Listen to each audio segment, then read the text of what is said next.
बोले सो निहाल। वाहेगुरु जी का खालसा, वाहेगुरु जी की फतेह। मैं मां गुजरी जी के त्याग, धैर्य, बच्चों को दिए हुए संस्कार और उनके मातृत्व को भी मन पूर्वक प्रणाम करना चाहता हूं।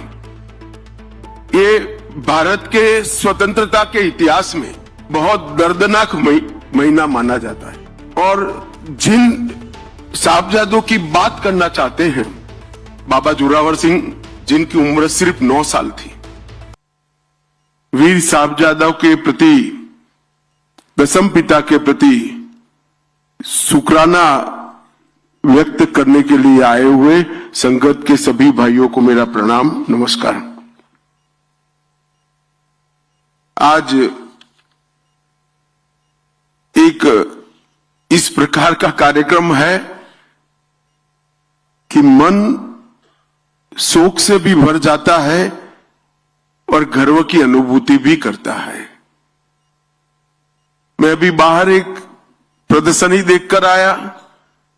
यहां एक कलाकार ने बड़े मन से वीर साहबजादों का जीवन कवन रेत से बनाकर दिखाया। जब इनकी शहादत की बात कोई व्यक्त करता है तो एक और तो मन में दुख, दर्द और शोक भी एक टीस उठती है कि जिन्होंने अभी जीवन को देखा ही नहीं था, वो बच्चों को इतनी क्रूरता से मार दिया गया, तो शहीद हो गए। और दूसरी ओर छाती गर्व से फूल भी जाती है, मैं ऐसे देश में पैदा हुआ हूं जहां एक बंदा अपने चारों साहबजादों को देश और धर्म के लिए समर्पित करने से नहीं चूकता है। मैं आज जब इस मंच पर आया हूं तब गुरु नानक देव साहब से लेकर दसम पिता तक पूरी सिख गुरु परंपरा को मन पूर्वक प्रणाम कर मेरी श्रद्धा व्यक्त करता हूं।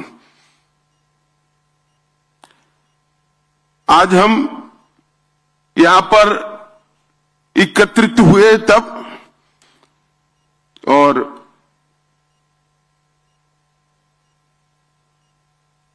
यही भूमि पर कई ऐसी स्थान है जहां गुरु साहिब कई बार गए। यहां पर एक विशेष प्रदर्शनी का भी आयोजन किया गया, सैंड आर्ट का शो भी किया गया और एक कॉफी टेबल बुक का भी विमोचन किया गया। 84 के दंगों के घाव को मरहम लगाने के लिए भी एक सरकारी योजना का यहां पर लोकार्पण किया गया। परंतु आज हम सब एकत्रित हुए हैं 4 साहबजादों की शहीदगी, इनकी वीरता, इनके बलिदान को याद करने के लिए। पोह का ये महीना ये भारत के स्वतंत्रता के इतिहास में बहुत दर्दनाक महीना माना जाता है और जिन साहबजादों की बात करना चाहते हैं, बाबा जोरावर सिंह जिनकी उम्र सिर्फ 9 साल थी,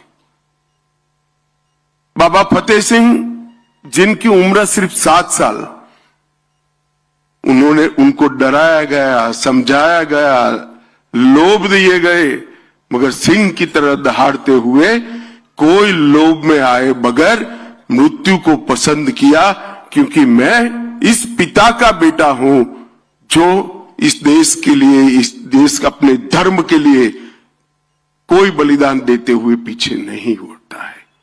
ये भावना इतने बच्चे में, इतनी कम आयु में पैदा भी नहीं हो सकती है। शायद माता गुजरी का संसर्ग ही होगा, संपर्क ही होगा, जिसने गुरुओं के पूरे संस्कार इस बच्चों में फूट फूट कर भरा दिए। मित्रों, जब हम आज इतने सालों के बाद हम इस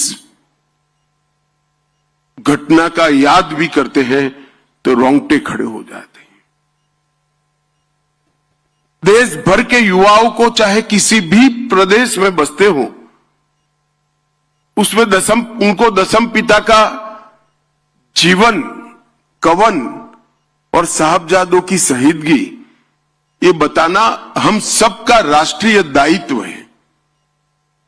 कोई व्यक्ति पूरे दुनिया के धर्म के लिए लड़ने वालों के इतिहास में, देश के लिए लड़ने वालों के इतिहास में ऐसा कोई व्यक्ति नहीं मिल सकता जिसने पिता, माता, 4 छोटे बेटों का बलिदान दे दिया, कुछ नहीं बचा। और इसीलिए सर्वंस दानी का देश की जनता ने उनको मान दिया है। कोई सरकारी पद्मश्री, पद्म विभूषण नहीं है।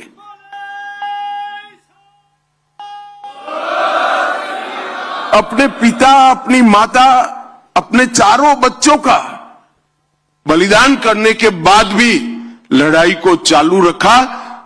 और जब बाबा बंदा बहादुर ने यहां आकर बदला लिया, तब पूरी दुनिया को मालूम पड़ा कि अंत में तो सत्य की ही विजय होती है, सत्य का ही जय होता। ये जो जुझारूपन है, धर्म के प्रति समर्पण है, मातृभूमि के प्रति प्यार है, ये पूरे देश के सभी लोगों को जानकारी देने का एक अवसर है।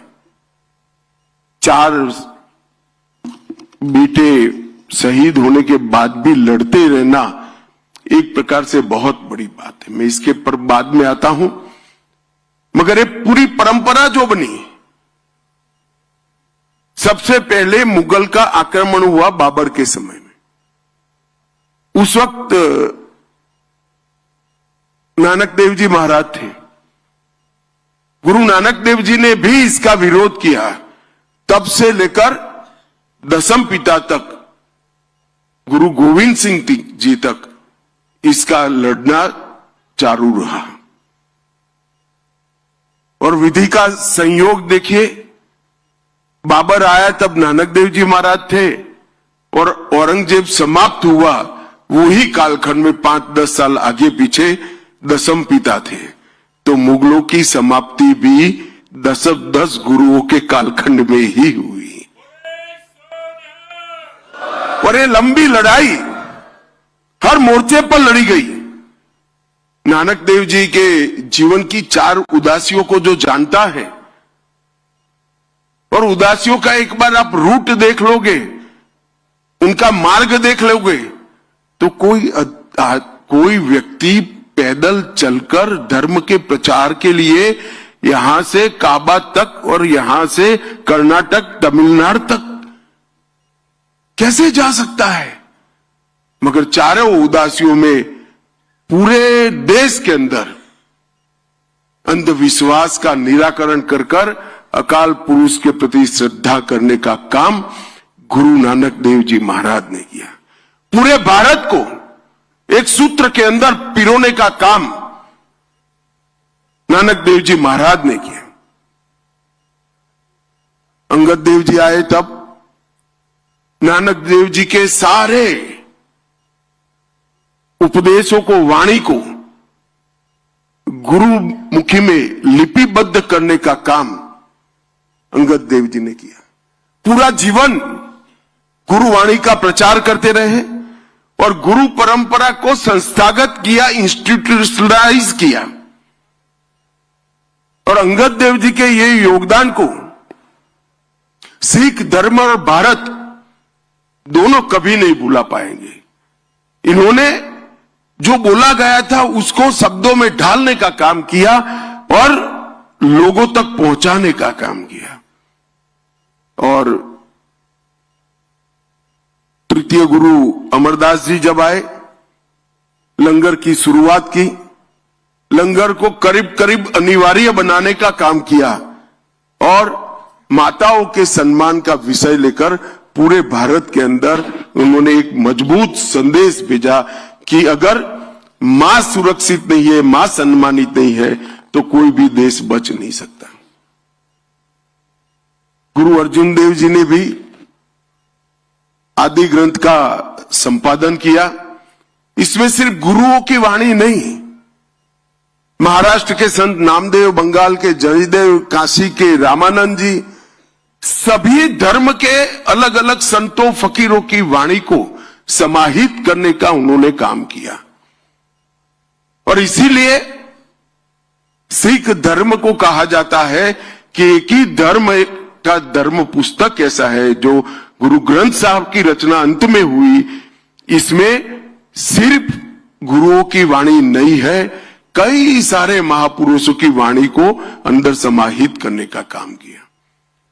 और गुरु अर्जुन देव जी ने पूरे भारत के आध्यात्म के सार को एक ग्रंथ में सुरक्षित करने का काम किया। मगर जब छठे पातशाह का आगमन हुआ, हरगोविंद साहिब जी, उस वक्त सिर्फ उपदेश से काम नहीं चलने वाला था।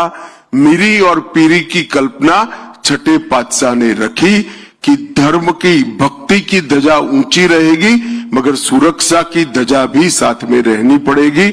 और पहली बार मुगलों के जुल्म के खिलाफ गुरुओं की परंपरा ने आगे बढ़ने की शुरुआत की। जब ग्वालियर के किले में 52 हिंदू राजाओं को कैद कर लिया गया था, दीपावली के दिन इस सबको छुड़ाने का काम गुरु हरगोविंद सिंह जी ने किया। इसीलिए आज भी दीपावली को बंदी छोड़ दिवस के रूप में मनाने का काम हम करते हैं। वहां से आगे आए गुरु हरराय जी ने करुणा, प्रकृति और औषधि, ये तीनों को धर्म के साथ जोड़ने का काम किया। और भारत की परंपरा, घायल कोई भी हो, दर्दी कोई भी हो, दुश्मन भी क्यों ना हो, उसको पानी भी देना चाहिए, दवाइयां भी देनी चाहिए, इसका उपचार भी करना चाहिए। ये बड़प्पन उस जमाने में जब धर्मांध लोग सिर्फ आप मेरे धर्म को स्वीकार नहीं करते इसलिए जिंदा जला देते थे, काट देते थे। उस जमाने में कि घायल कौन है मत छोड़ो, देखो घायल शत्रु की भी सेवा करो, ऐसे उच्च विचार प्रस्तापित करने के काम किया। अल्पायु में गुरु हरकिशन साहिब जी ने भी सेवा का बहुत बड़ा उदाहरण दिया।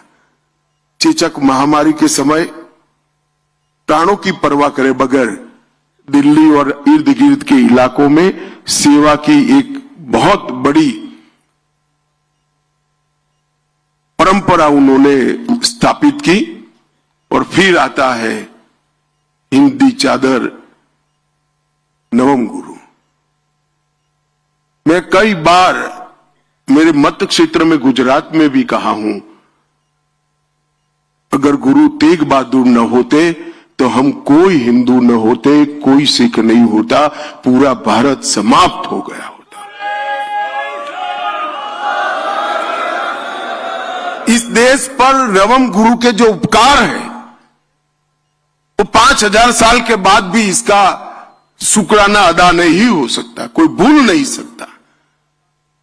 जब कश्मीर के पंडित उनके पास गए और कहा हमारा जबरन धर्म परिवर्तन हो रहा है, हमें बचाइए, आप ही बचा सकते हैं, तब उन्होंने उनके मुख से एक वाक्य निकला कि ये जुल्म तभी रुकेगा धरती कोई महान आत्मा का बलिदान मांगती है।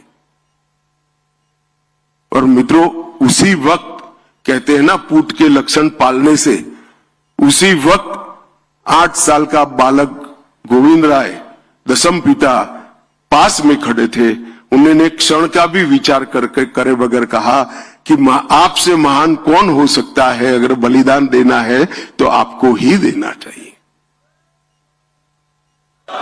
एक 8 साल का बच्चा अपने पिता को कहता है कि आप तो बड़े महान हो, अगर बलिदान देना है तो आपको देना चाहिए, रोक के धर्म परिवर्तन को। और फिर नवम गुरु की वो महान यात्रा दिल्ली तक की, और औरंगजेब को कहा कि धर्म परिवर्तन बंद करो, मुझे अगर धर्म परिवर्तित कर देते हो तो पूरा भारत धर्म परिवर्तन करने के लिए तैयार है। और जो यातनाओं का वर्णन है, मैं तो यहां बोलना भी नहीं चाहता, बोल भी नहीं सकता। इतनी यातनाएं सहन करने के बाद भी जुल्मी और अत्याचारी लोगों के सामने अपने मक्कम इरादों को कभी उन्होंने पिघलने नहीं दिया। ढेर सारी यातनाएं सहन कर अपना बलिदान दिया। दिल्ली का शीशगंज गुरुद्वारा आज भी और सैकड़ों साल बाद भी सभी देशभक्तों के लिए सबसे बड़ा तीर्थ स्थान बना हुआ पड़ा है। और ये सभी देश के लोगों को दिखाता है कि एक व्यक्ति अगर चाहे तो शासक कितना भी जुर्मी हो कुछ नहीं कर सकता। व्यक्ति का बलिदान उसको शासक से ऊपर उठा लेता है। और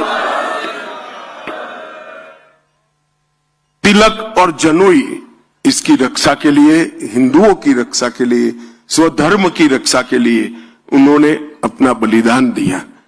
और कोई दुनिया के इतिहास में बलिदान नहीं मिलता ऐसा। कई लोग लड़ते हैं, लड़ना चाहिए, लड़ते हैं, उसमें जय पराजय दोनों होता है। मगर आप जब जाकर कहकर जाते हो ऐसे जुर्मी शासक के सामने कि आप अगर मुझे धर्म परिवर्तित कर दोगे तो पूरा भारत धर्म परिवर्तित हो जाएगा। उनको मालूम था कितने अत्याचार होंगे और उनको डराने के लिए उनके साथियों पर भी अत्याचार किए गए, हिम्मत तोड़ने के लिए। मगर जरा भी डिगे बगैर अपना बलिदान दिया। और वही प्रेरणा दशम पिता के लिए एक बहुत बड़ा संस्कार का स्रोत बन गई। और दशम पिता ने जो किया वो तो बड़ा कमाल कर दिया। खालसा पंथ की स्थापना की और उनको कई लोग आज भी झिझकते हैं, मगर मैं हमेशा कहता हूं कि ये नवम गुरु और दशम पिता न होते तो भारत में कोई भी ना हिंदू होता ना सिख होता, सब हमारे संस्कार धर्म समाप्त हो जाते।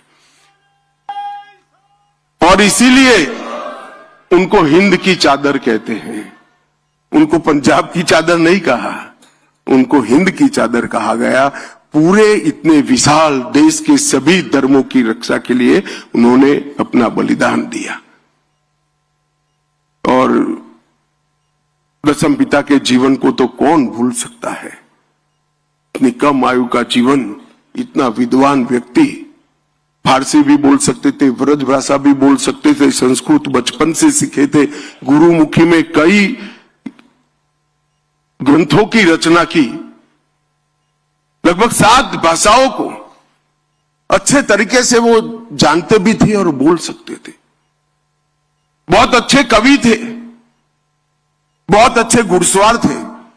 अभी एक युवा सिख बच्चा मेरा पगड़ी बांध रहा था, उसको मालूम नहीं होगा कि गुरु साहब पगड़ी बांधने की स्पर्धा करते थे और बड़ा इनाम देते थे उनको, जो अच्छी पगड़ी बांधते थे उनको। घुड़सवारी, तीरंदाजी और बहुत बड़ी आध्यात्मिक विरासत का वारस, इतना सब कभी भी ईश्वर एक व्यक्ति में नहीं भरता है।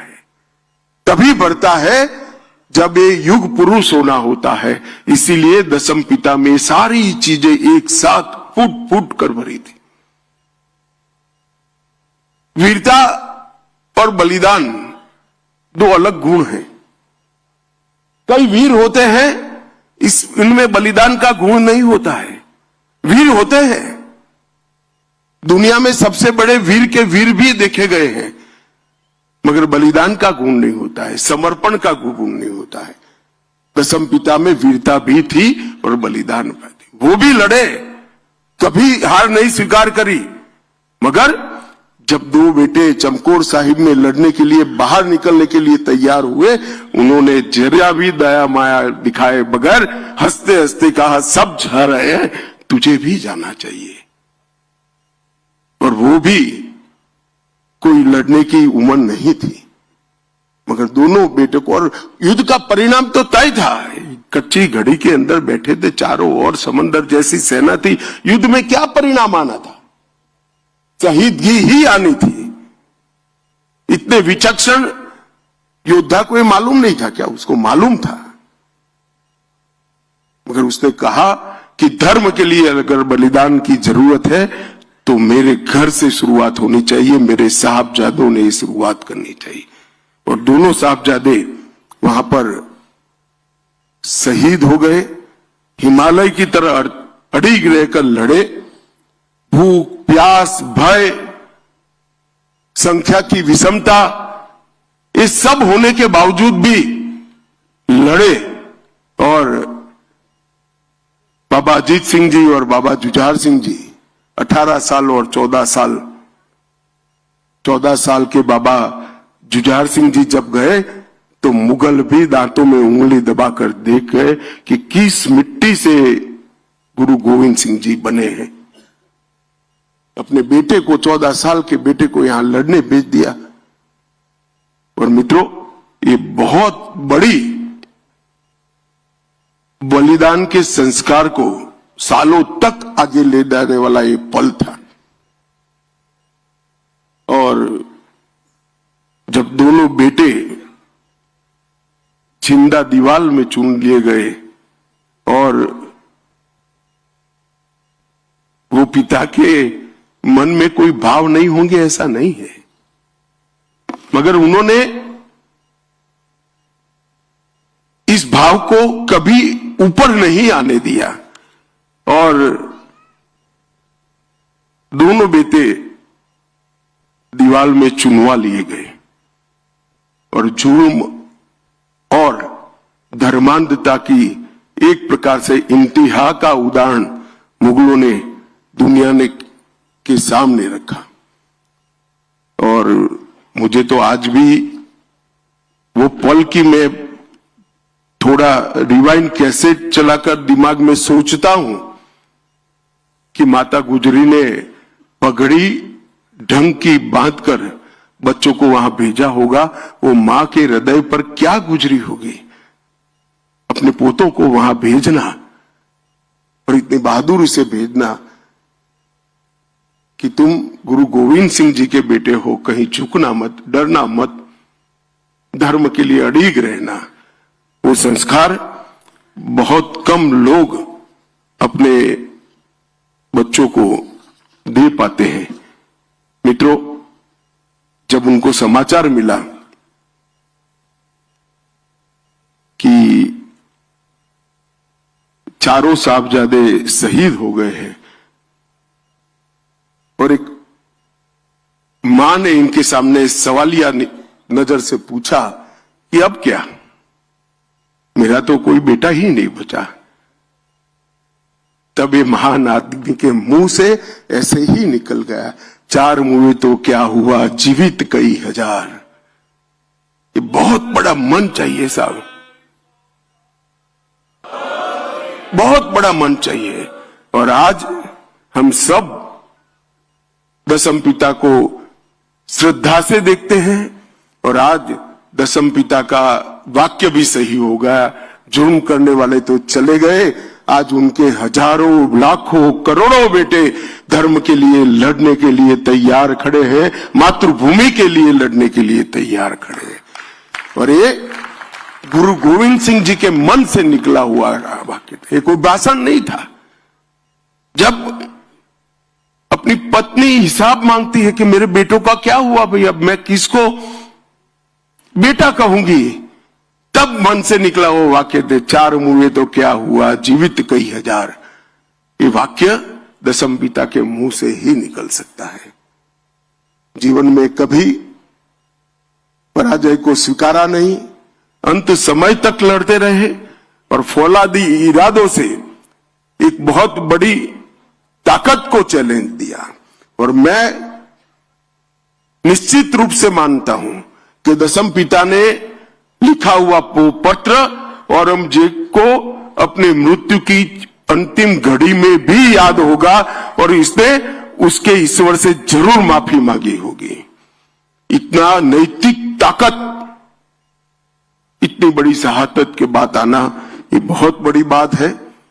और आजादी के बाद इतिहास को एक प्रकार से किसी का कोई इरादा नहीं होगा, मगर एक प्रकार से भुला दिया गया। धर्म के प्रति श्रद्धा, देश के प्रति लगाव और धर्म और देश के लिए शहीदगी का भाव, वो छिपाने की बात नहीं है। इसका महिमा मंडन होना चाहिए। छोटे बच्चों को आज भी साहबजादों की तस्वीर से, इनकी बलिदान से प्रेरणा मिलनी चाहिए। और मोदी जी ने बहुत मन से तय किया कि 9 जनवरी 2022 को प्रकाश पर्व के दिन ने तय किया कि 26 दिसंबर को पूरे देश में वीर बाल दिवस मनाया जाएगा और पूरा देश गुरुओं के वो वीर बालकों के प्रति शुक्राना अर्ज करेगा। आज मैं यहां आया हूं, 3 साल हो गए। 3 साल से इस देश की केरल हो या तमिलनाडु, गुजरात हो या बंगाल, हर प्राथमिक स्कूल के अंदर साहबजादों का 26 दिसंबर को जीवन कवन पढ़ा जाता है। उनके जीवन पर निबंध लिखने की स्पर्धा होती है और उसमें दोनों साहबजादों के नाम से इनाम भी दिया जा सकता है, इनाम भी दिया जाता है। आप कल्पना करिए कितने करोड़ों बच्चों के लिए आज ये दोनों वीर बालक, गुरु के दोनों साहबजादे, दोनों शहीद बालक हमारे, वो प्रेरणा का स्रोत बन गए और कई पिताओं के लिए भी स्रोत बने। कई पिता प्रार्थना करते होंगे कि ईश्वर बेटा देना तो ये शहीद साहबजादों जैसा देना जो मुझे भी अमर कर दे इतिहास में। और ये बात जब ये सप्ताह मनाने का तय किया और वीर बाल दिवस को हमने बहुत मन के साथ मनाने की शुरुआत करी है भारत सरकार ने, सभी राज्य सरकारों ने इसकी सहायता की है। किसी भी पार्टी की हो, किसी ने मना नहीं किया। हर पार्टी की राज्य सरकारों ने इतनी सहायता की है और आज देश भर में साहबजादों को याद किया जाता है। मित्रों, एक प्रकार से नरेंद्र मोदी जी बहुत भाग्यवान प्रधानमंत्री हैं। इसलिए नहीं कि 3 बार चुनाव जीत गए, 3 बार प्रधानमंत्री बने। देखिए, उनके ही प्रधानमंत्री काल में गुरु तेग बहादुर जी का 350वां शहीदी दिवस आया। नानक देव जी महाराज का 550वां प्रकाश पर्व आया। तेग बहादुर जी का 400वां प्रकाश पर्व आया और सर्वंसदानी दसम पिता का 350वां भी प्रकाश पर्व उन्हीं के कालखंड के आया। ये भी गुरुओं की कृपा है कि एक ही प्रधानमंत्री के कालखंड में प्रथम गुरु नानक देव जी महाराज से लेकर दसम पिता तक सभी के जीवन से जुड़ी हुई घटनाएं आई और ये पूरी सिख गुरुओं की परंपरा को देश और दुनिया के सामने रखने में नरेंद्र मोदी सरकार ने कोई कसर नहीं रखी। कई सारे ऐसे इश्यू थे, FCRA का हरमिंदर साहिब का रजिस्ट्रेशन, करतारपुर साहिब का गलियारा,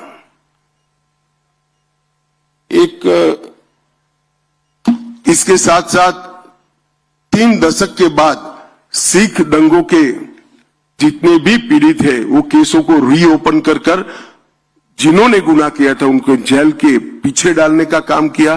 5 लाख रुपया मुआवजा दिया और अब सैनी साहब नौकरी भी ढूंढ कर दे रहे हैं। मैं तो बहुत धन्यवादी हूं सैनी का कि इन्होंने इतने समय के बाद परिवारों को ढूंढकर नौकरी देने का काम किया। जलियांवाला बाग का स्मारक बनाया, अफगानिस्तान, पाकिस्तान, बांग्लादेश में जो सिख परिवार थे, यहाँ शरणार्थी बनकर आए थे, उनको नागरिकता देने का काम किया। और जम्मू कश्मीर में भी 1.16 लाख मतलब 1,16,000 परिवार थे जिनको जम्मू कश्मीर की नागरिकता नहीं मिलती थी। धारा 370 हटने के बाद उनको नागरिकता देने का भी काम कर दिया। मुझे कई बार मेरे मन में सवाल आता है कि आजादी के बाद जब विभाजन की चर्चा होती होगी तो विभाजन कागज पर तो नहीं हुआ, कभी न कभी इसकी चर्चा हुई, ये पाकिस्तान में जाएगा, ये भारत में रहेगा। अब इतने नजदीक करतारपुर साहिब था, ये क्यों छोड़ दिया, मेरी समझ में नहीं आता है। या तो विभाजन करने के लिए, तय करने के लिए ऐसे लोग बैठे थे जिनको ये परंपरा का ज्ञान ही नहीं होता। मैं आज बहुत फक्र के साथ कहता हूं कि जो पंथ निरपेक्षता की बात करते हैं, सर्वधर्म समभाव की बात करते हैं, सिख पंथ से ज्यादा सर्वधर्म समभाव रखने वाला कोई और पंथ नहीं हो सकता, कोई और धर्म नहीं हो सकता। और नानक देव साहब का इतना बड़ा स्थान, जिसको यहां श्रद्धालु दूरबीन से देखते हैं थे, आज उनकी ही कृपा है कि प्रतिदिन 15,000 लोग जा पाए, इस प्रकार की व्यवस्था करने में हम सफल हुए हैं। और आज हम सब लोग वीर बाल दिन के सप्ताह के रूप में यहां चारों साहबजादों के अमर बलिदान को याद करने के लिए आए हैं। मेरा सबसे अनुरोध है कि स्कूलों में तो जो करिए वो करिए, मोहल्ले में जो करिए वो करिए, मगर अपने परिवार वालों को, अपने बच्चों को, अपनी नई पीढ़ी को इस साहबजादों का बलिदान और दशम पिता का जीवन जरूर बताइएगा। वो भारत को किसी संकट के समय में बचा लेगा, इसका मुझे विश्वास है। आप सभी का बहुत बहुत धन्यवाद। आप यहाँ पधारे, आपके साथ बात करने का मौका दिया, और फिर से एक बार मेरे साथ बोलेगा, बोले सो निहाल, सत श्री अकाल। वाहेगुरु जी का खालसा, वाहेगुरु जी की फतेह।